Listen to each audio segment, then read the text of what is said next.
rappel avec l'actualité politique et économique. Comme tous les matins, nous en parlons avec Pape Malick Thiam. Alors Pape Malick, qu'est-ce qui fait l'essentiel de l'actualité politique et économique de ce matin?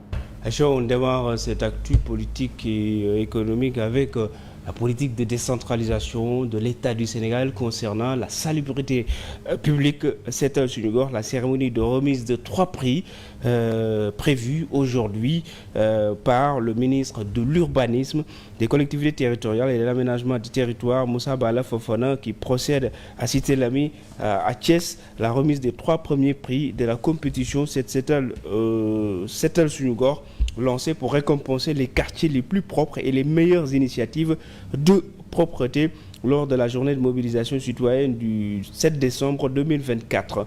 Le comité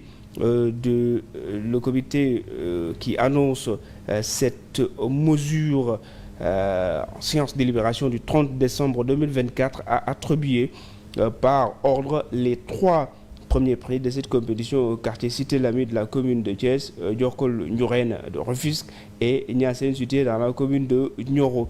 Des prix d'encouragement sont décernés à des initiatives pertinentes dans les régions et à des personnalités qui se sont distinguées sur le terrain lors de la journée nationale de mobilisation citoyenne organisée par le ministère de l'Urbanisme sur le thème Ensemble pour des quartiers propres et embellis, avec comme slogan Goryubes et Taru. Cette édition avait officiellement lancé à Kermassar dans la banlieue de Dakar. Une autre actualité concernant le gouvernement qui exige l'immatriculation des 2 roues au plus tard, le 13 mars prochain. Le ministère des Infrastructures et des Transports terrestres et aériens a mis en demeure les conducteurs des 2 roues dont la cylindrée est supérieure à 49 cm3 de procéder à leur immatriculation au plus tard le 13 mars prochain. L'immatriculation des véhicules en question se fait gratuitement selon le communiqué du département ministériel. En attendant le délai indiqué, les motifs de contrôle des 2 roues restent en vigueur et l'exception d'immatriculation, précise le ministère.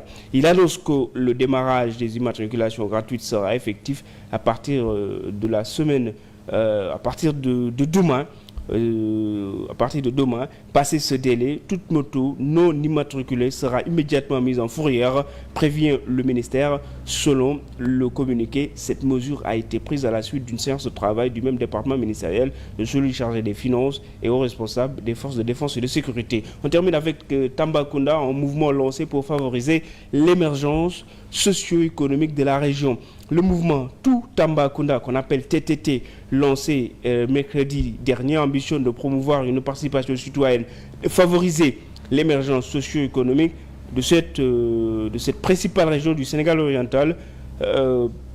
Ils disent, nous, fils et filles de Tambacounda, avons pris l'initiative de créer une association dénommée Tout Tambacounda, dont l'objectif est de promouvoir une participation citoyenne, de favoriser l'émergence socio-économique de notre chère région. Nous sommes conscients que des efforts ont été faits ces dernières années, mais il reste encore beaucoup de choses à accomplir. Nous constatons que les intérêts de la région du Sénégal oriental ne sont pas assez pris en compte dans les politiques de développement du pays. Ousmane Dia, qui est membre établi de la diaspora, il y en a beaucoup, des gens qui habitent à l'étranger. Il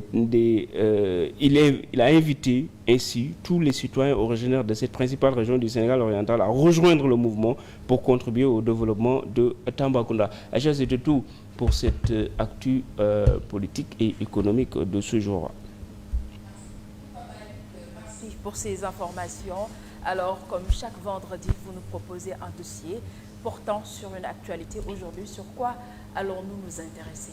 On va parler aujourd'hui des bases militaires étrangères que le président Bassirou Diomaye Faye avait soulevées lors de son discours du 31 décembre dernier.